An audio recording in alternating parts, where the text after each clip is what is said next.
first. All right, Nick, you got 5 minutes. I'll give you the bunny ears at 2 and 1 at 1.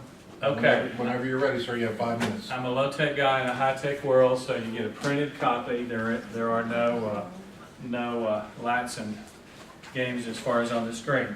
How many of you all know about safe spaces on campus? Anybody not know about it? It'd be okay if you didn't, but this program really started in 2011 with the formation of one of our psychologists and Dr. Robin Reed coming together to plan for an ally program on our campus, and at that time we were the only university in North Texas that did not have an ally program. From that point until today, we have nearly 400 allies trained on the campus.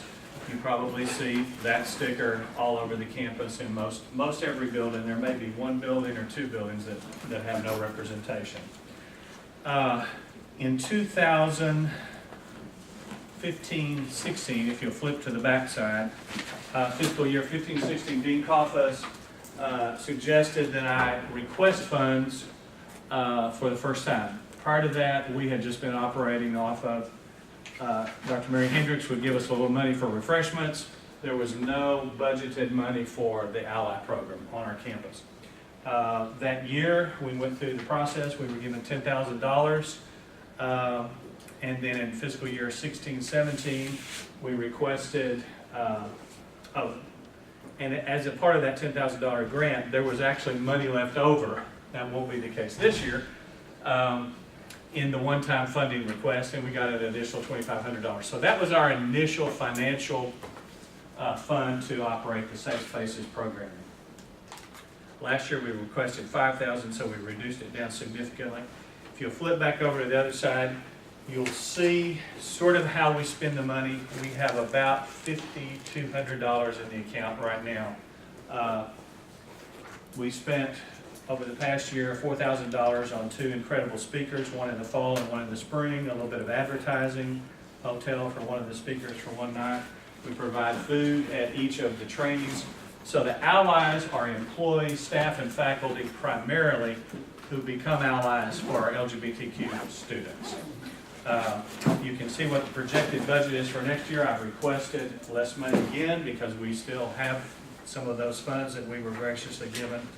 But we're actually adding and proposing to add a conference held on our campus for our self-identified LGBTQ students and their allies to invite other like students from campuses all across the country to do an educational conference here on our campus. So you see what we're requesting there, or what we are projecting the budget to be, but the request of $2,500 should be enough in our fund to allow us to do that. Don't really have anything else to say. I'll take your questions based on the material that's here or anything else that you have. Yes, sir. So having been involved with a few different groups to put on conferences, some of those single days, some of those multi-day, $2,500 just doesn't seem like a lot to work with. Well, again, you can see we're pretty judicious about how we spend the money. So there is a little money in the account that allows us to offer a very minor meal with the training. And the speakers, we try to really get speakers that are high quality, that don't charge us a fortune. And so we're hoping that with the money that we have in there, plus that would be more than adequate to host that type of conference. I attended one of those at Texas State and actually spoke about 7 years ago. I don't think Texas State is doing them anymore. Pride Alliance seems pretty excited about possibly jumping out there and leading in that realm now. Other questions? Any opportunities to do collaboration with other departments? Of course. There's been some talk about SEEDS and their mission.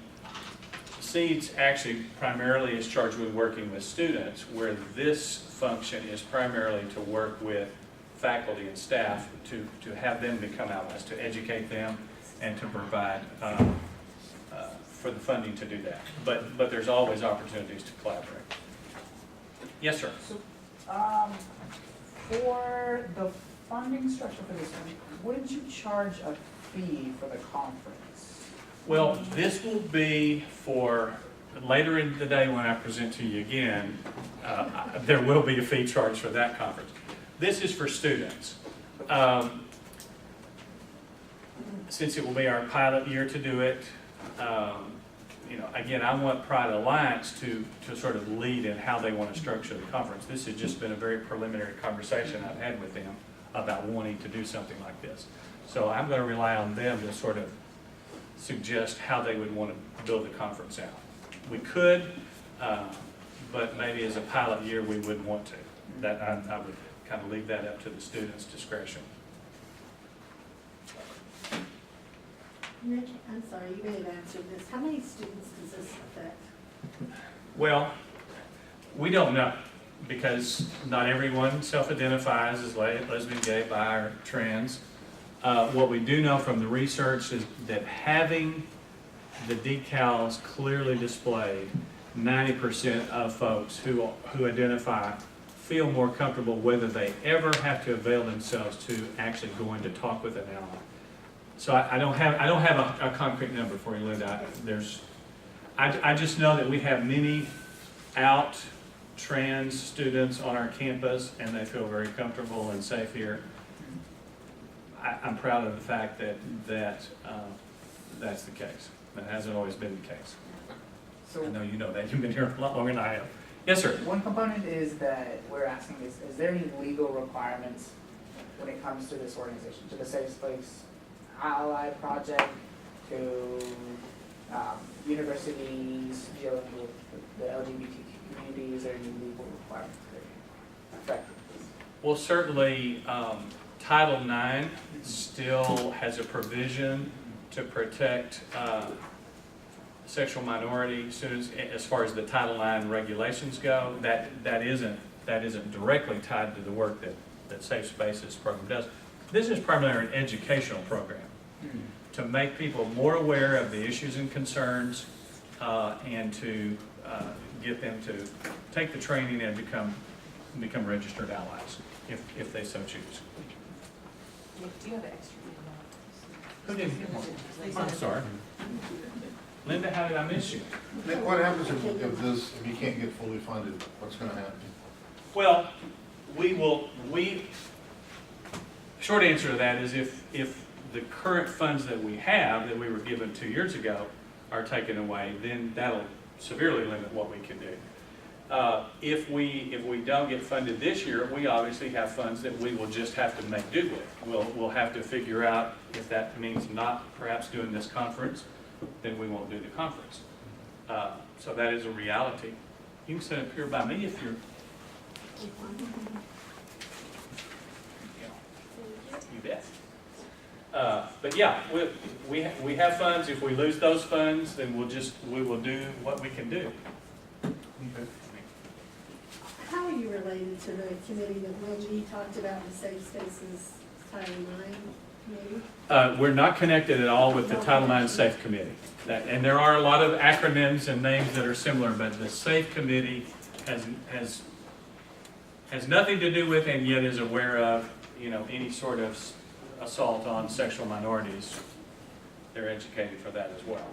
So one thing that you had mentioned earlier was that while there's only about 10% that actually will communicate with a safe ally, 9% feels safer than general. And they never actually have to access it. Right. So if, kind of similar to Tim's question, is that if this wasn't funded, what would be the loss? And that gives you an opportunity to give an argument for.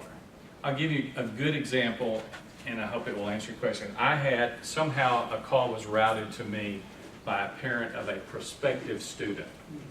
The parent wanted to know, would her gay son be safe on our campus? That was question one. Question two was there a place where her gay son could worship and be accepted and welcomed into a local faith community? So the fact that we had a dedicated process, that call got to me very quickly and was able to reassure that parent. Now, do I know whether that student enrolled here? But had we not been able to answer that, maybe they wouldn't have come here. We don't know how many of those there are.